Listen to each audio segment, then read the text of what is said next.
Bueno, lo que estábamos esperando ya lo tenemos. Está con nosotros Agustín Laje. Agustín, querido, te damos una muy cordial bienvenida. Gracias por estar con nosotros. No, Jorge, gracias a vos por este diálogo.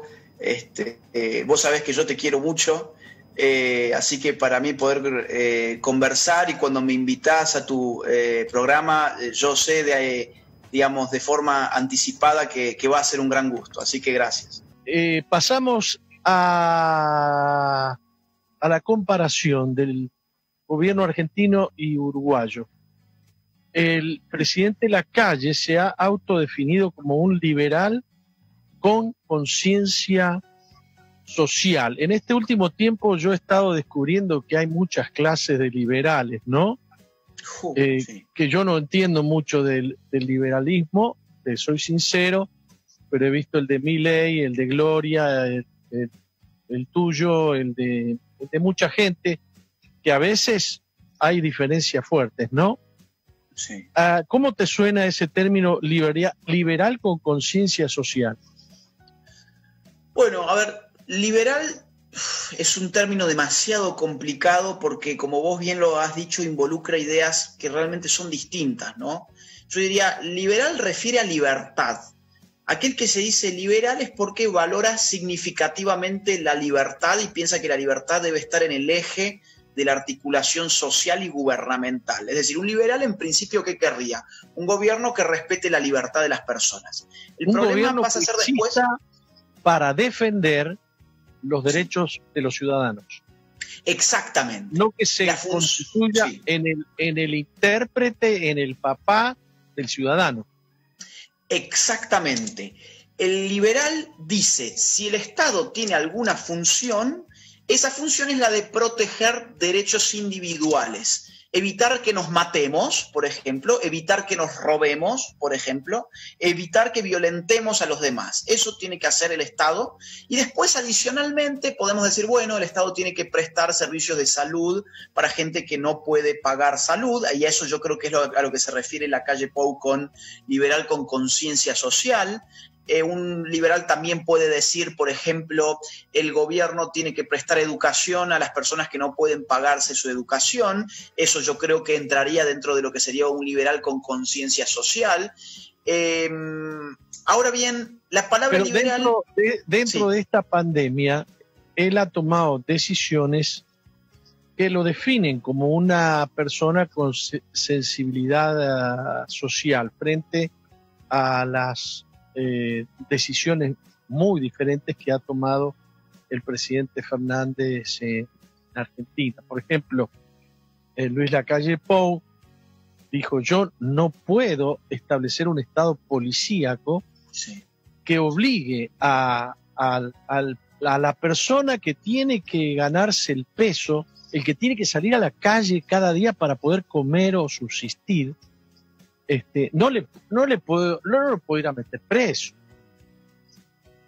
Frente al gobierno, defininos un poquito cómo ves sí. este gobierno sí. y el otro. Claro, a ver, ahí has dado un punto muy bueno, porque el liberal, cuando habla de conciencia social, en todo caso está pensando en darle una caña de pescar a una persona que no tiene ni siquiera cómo sacar un pescado. Un socialista le quiere dar directamente el pescado robándoselo a otro que lo pescó anteriormente. Yo creo que esa imagen es la diferencia entre lo que es Uruguay y lo que es Argentina hoy. En Argentina hay un gobierno socialista populista y en Uruguay hay, bueno, voy a tomar las palabras de Lacalle Pou, hay un liberalismo con conciencia social. Ayuda a la gente que necesita, realmente la ayuda, pero sobre todo entiende que ayudar a la gente no es darle el pescado, sino darle la caña de pescar. Ayudarle a salir adelante. A salir adelante. Vos es consciente de que hay gente que no tiene para comer si no trabaja ese día, pues entonces que salga a trabajar. En Argentina, ¿qué dirían? No, encerrate en tu casa, nosotros desde el Estado vamos a imprimir dinero, vamos a seguir generando inflación y te vamos a regalar 10.000 pesos y eso sí, votanos la próxima elección, ¿no? Esos son los dos modelos. Ahora, yo le he escuchado algo muy interesante a Lacalle Pou, que él le ha dicho, ¿ustedes qué esperan? Ustedes esperan, claro, porque si yo, dice Lacalle Pou, obligo a un confinamiento social, quien lo violente va a tener que ir a la cárcel. Y vamos a tener que salir con las patrullas y con, no sé, los tanques militares, eventualmente, a buscar a esa gente que está violentando para poder sobrevivir, que está violentando la cuarentena, y vamos a tener que meterlos presos. ¿Ustedes van a venir conmigo a meter preso a esa gente? Fue buenísimo, digo, a mí me impactó que le dijera esto, porque en Argentina se hizo todo lo contrario. En Argentina apareció un soberbio por la televisión, que es el presidente de la Nación Argentina hoy en día, Alberto Fernández, dijo: todos los argentinos se meten en su casa, todos se recluyen, indefinido hasta que yo diga que ustedes pueden salir. Y quien salga, no me importa la causa, quien violente esta cuarentena, va a ir preso. Resultado, en Argentina ya tenemos gente muerta, digo, que ha sido asesinada por salir de su casa, por la policía, por ejemplo en Tucumán. Y hay otro tipo de resultado mucho más importante. En Argentina se ha infectado mucha más gente en términos porcentuales de la gente que se ha infectado en Uruguay. Yo acá tengo datos de ahora mismo, que los he buscado antes de tener este diálogo. Por ejemplo, a ver, en Uruguay hay 1096 casos. Hasta donde yo llegué a los datos, hay 1096 casos de enfermos de coronavirus. Hay 33 muertes en 3.5 millones de habitantes. En Argentina, con 40 millones de habitantes, tenemos más de 136.000 casos de enfermos y 2.490 muertos. Esto, si lo pasamos a tasas, significa que en Uruguay hay 0.9 muertos por cada 100.000 habitantes a causa del coronavirus, y en Argentina hay 6.2 muertos por cada 100.000 habitantes. Es decir, hay 6 veces más en Argentina de gente que ha perdido su vida en términos porcentuales que en Uruguay. En Uruguay. Y encima lo que se viene, bueno, vamos a ver los tests también, si te parece. En Uruguay se han realizado 83.000 tests de coronavirus. En Argentina se han realizado 495.000 tests, pero si lo pasamos a tasas, es decir, a considerarlo por la población, porque, insisto, Uruguay tiene 3.5 millones de habitantes y Argentina 40 millones, tenemos que en Uruguay se han realizado 2.371 tests por cada 100.000 habitantes y en Argentina 1.237 tests por cada 100.000 habitantes, con lo cual en Argentina se ha realizado la mitad de tests que se han realizado en Uruguay. Te pongo un dato más, la corrupción. En Argentina hemos vivido casos de corrupción, pero de lo más ridículos, de lo más pornográficos, te diría. Por ejemplo, se han robado plata con sobreprecios para fideos. Han dicho, vamos a regalarle al pueblo fideos. Y fueron a comprar fideos con sobreprecios para quedarse los políticos con sobreprecios. Lo mismo hicieron con el aceite. ¿Qué hicieron los políticos en Uruguay? Se recortaron el sueldo. Se recortaron, si mal no recuerdo, hasta un 20% del sueldo la propia clase política. Bueno, ¿no? ahí hay una diferencia importante en el modelo. En Argentina los empresarios son unos miserables y tienen que pagar este asunto. Y la calle en Uruguay dice, no, esta es la gente que nos va a sacar adelante cuando se termine este lío de la pandemia. Esta es la gente que va a generar trabajo. No podemos castigarlos a ellos. El Estado tiene que hacer el esfuerzo.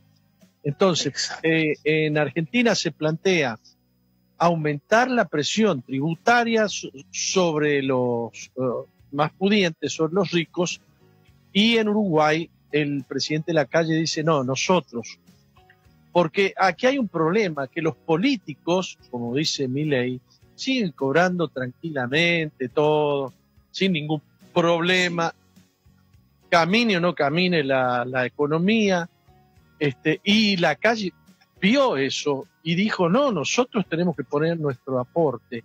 Y el aporte del Estado ha sido, además de los fondos del Estado, han sido fondos de los funcionarios del Estado. Y esto ha causado muy buena impresión, digamos, en la población. Mirá, lo que pasa es que el político, a diferencia del empresario, tiene una ventaja enorme, que es que no se puede fundir, no puede quebrar. ¿Cómo quiebra? ¿Vos qué estado has visto que ha quebrado? Claro, uno puede decir, bueno, está en default, bueno, está en números rojos, tiene déficit. Bueno, muy bien, ¿pero eso lo paga el político o lo paga la gente? Claro. ¿Quién es el que quiebra? Cuando el Estado quiebra, ¿quién quiebra? ¿El político? No, el político no quiebra jamás. El que quiebra es el pueblo. Al que quiebran es al pueblo, porque el Estado no es otra cosa que una masa de dinero robada al pueblo. Eso es el Estado. Entonces, Pero estás hablando en términos de Milei, ¿no? Bueno, sí, un poco. El Estado le roba al pueblo. Aún en el mejor caso. A ver, tampoco quiero pasarme de la raya, porque hay funciones del Estado que son importantes para que la gente no se robe entre sí. Es decir, tener policía, por ejemplo. Tener un sistema de justicia. Yo no soy anarquista como Javier. Yo creo en estados chicos, en estados mínimos. Entonces yo digo, bueno, el impuesto, la propia palabra te lo dice, te lo impongo, porque no es voluntario. Lo tenés que poner a la fuerza. Esa es la fuerza. El impuesto es un acto de fuerza. Ahora, si ese acto de fuerza es mínimo, en el sentido de impuestos muy bajos, bueno, yo consiento un Estado mínimo que brinde seguridad a sus ciudadanos, que brinde un sistema de justicia, que brinde policía efectiva, que brinde... Garantice salud. Garantice salud, exactamente. Entonces, digamos, yo no soy anarquista por ahí como Javier, sino que soy minarquista, o sea, un Estado mínimo. Pero vos fíjate que en Argentina es todo lo contrario. Mientras en Uruguay se está ayudando a que el pueblo salga adelante con la gente que realmente produce, porque es la gente que quiebra, ¿eh? Otra vez te digo, el Estado no quiebra. El Estado, si quiebra, se pone a imprimir dinero y te comió los impuestos, te comió los ahorros con inflación, te reventó la economía con inflación, o pide deuda y te endeuda a las generaciones venideras. Es perversa la política, es perversa. En cambio, en lo que yo estoy viendo ahora en Uruguay es al revés. Es una clase política que dice, oigan, nosotros nos recortamos el sueldo y hacemos el fondo del coronavirus, que es un fondo con dinero que pasa de nosotros los políticos a la gente que lo necesita. Ahora, vos fijate lo que se espera en Argentina económicamente. Con todo este cuento de la cuarentena, que hemos tenido más muertos proporcionalmente hablando que Uruguay, hemos tenido menos test que Uruguay, hemos tenido más enfermos proporcionalmente que Uruguay, y sin embargo estamos todos encerrados, bueno, están todos encerrados en Argentina, y vos mirá los daños a la economía que va a hacer. Acá tengo algunos números. Hablé hace un rato con Javier antes de esta charla y le dije, che, Javi, a ver, ¿cómo viene la economía? Y me mandó algunos datos que te los comparto en un segundo. Mirá, se viene una caída histórica. Los datos que tiene Javier, ¿no? Sí. De hecho, él es una computadora de datos. Es increíble, es el mejor economista que hay hoy en Argentina, y como es, bueno, muy políticamente incorrecto y él va contra los intereses de la clase política, él está dando una batalla cultural. Él no tiene lugar en la política, porque cuando él suba a la política va a dinamitar todo lo que pueda dinamitar del Estado. Entonces, ¿quién lo va a poner ahí, no? Entonces, claro, Javier me manda algunos datos y la verdad yo los quiero compartir con vos porque muestran el fracaso argentino. Porque si esto se trata de comparar dos modelos, Argentina y Uruguay, veamos también lo económico, que también es importante, porque la gente también se muere de hambre. La gente no solamente se muere de coronavirus, la gente también se puede morir de hambre, y de hecho hay gente que se muere de hambre en Argentina. En Argentina se viene una caída histórica del PBI de un 22% en este cuatrimestre de encierro. 22% de la caída del PBI es una caída histórica. Con lo cual ha caído también la recaudación, es decir, el Estado está recaudando menos impuestos, pero encima está gastando más. Recauda menos impuestos, pero gasta más. Por lo tanto, ¿qué tenés más? Déficit fiscal. Tenemos el déficit fiscal mayor de los últimos 30 años. No hay reservas ni podemos pedir deudas porque estamos en default.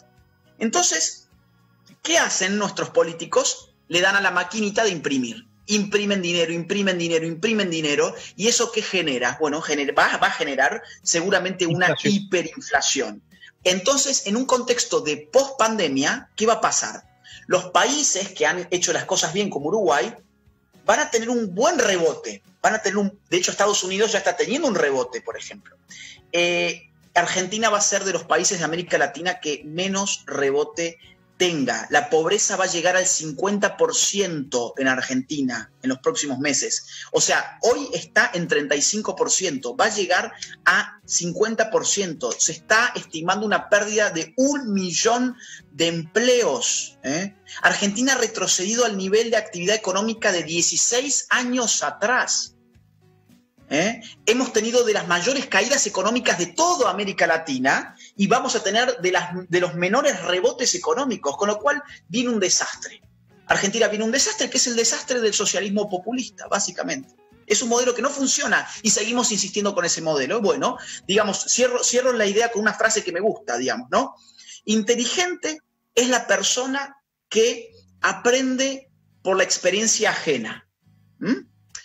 Mediocre es la persona que aprende por la experiencia propia.